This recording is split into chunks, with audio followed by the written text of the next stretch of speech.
ओडिशा दिवस या उत्कल दिवस हर साल 1 अप्रैल को ओडिशा राज्य की स्थापना की स्मृति में मनाया जाता है। ब्रिटिश शासन के अनुसार ओडिशा बंगाल प्रेसिडेंसी का हिस्सा था, जिसमें वर्तमान बिहार, पश्चिम बंगाल और ओडिशा शामिल थे। इस वर्ष 85वें उत्कल दिवस यानी ओडिशा के स्थापना दिवस को मनाया जाएगा। ओडिशा का इतिहास। पहले वर्तमान ओडिशा प्राचीन कलिंग का प्रमुख हिस्सा था। इसने राजा अशोक के नेतृत्व में कलिंग युद्ध देखा, जिसने 260 तक इस प्रदेश को अपने कब्जे में रखा। बाद में मुगलों द्वारा इस राज्य पर आक्रमण किया गया और तब तक अपने कब्जे में रखा जब तक कि अंग्रेजों ने प्रशासनिक अधिकार नहीं लिए थे और 1803 में इसे छोटे छोटे हिस्सों में विभाजित कर दिया। अगर हम इतिहास पढ़ेंगे तो हमें पता चलेगा कि विश्व के इतिहास में ओडिशा ने बड़ा मोड़ लाया था। कलिंग युद्ध के दौरान कलिंग के खिलाफ अशोक का कार्य मौर्य इतिहास के सबसे बड़े रक्त रंजित युद्धों में से एक था। बाद में अशोक ने पूरे एशिया में बौद्ध धर्म की शिक्षाओं को फैलाने में योगदान दिया। दक्षिण पश्चिम ओडिशा, जो कि समृद्ध प्रदेश है, वो अशोक द्वारा निर्विरोध था। तेल नदी के आसपास की संस्कृति अतीत में कालाहंडी, बलांगीर और कोरापुट क्षेत्र में रहने वाली महान संस्कृति की ओर प्रकाश डालती है।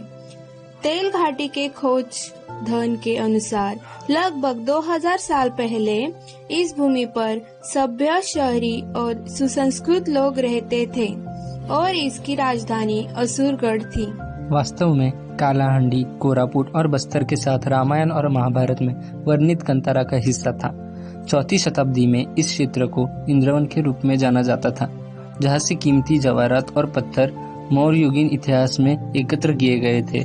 अशोक के समय के दौरान कोरापुट और बस्तर के साथ कालाहांडी के क्षेत्र में मौर्य सम्राट की भूमि को समृद्ध भूमि के रूप में जाना जाता था और यह भूमि अशोकन रिकॉर्ड के अनुसार अप्रयुक्त थी।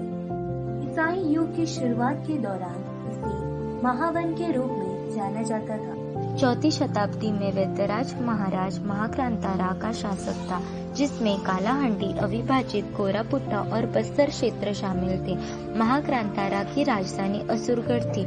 सम्राट खारावेल का हथिहंपन शिलालेख पूर्व गंगावेश द्वारा निर्मित सियुद्धगिरी कोणार्क सूर्य मंदिर भारत में प्रसिद्ध मंदिरों में से एक है और यह विश्व धरोहर स्थल है। इसलिए ओडिशा पुरातात्विक रूप से अहम राज्य है।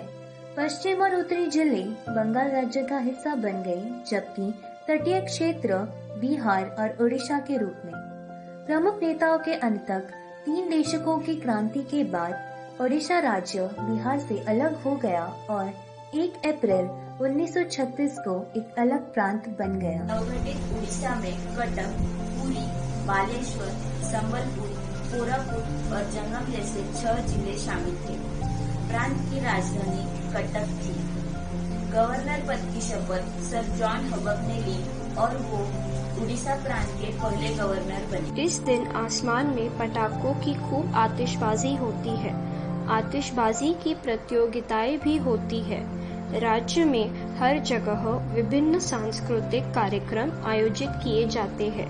उड़ीसा सरकार द्वारा आयोजित कार्यक्रमों में कई स्वदेशी गीत भी गाए जाते हैं। कल दिवस सभी ओडिया लोगों के लिए स्मरण का दिन है और सभी को एकजुट करने में मदद करता है। उत्कल दिवस रा अभिनंदन।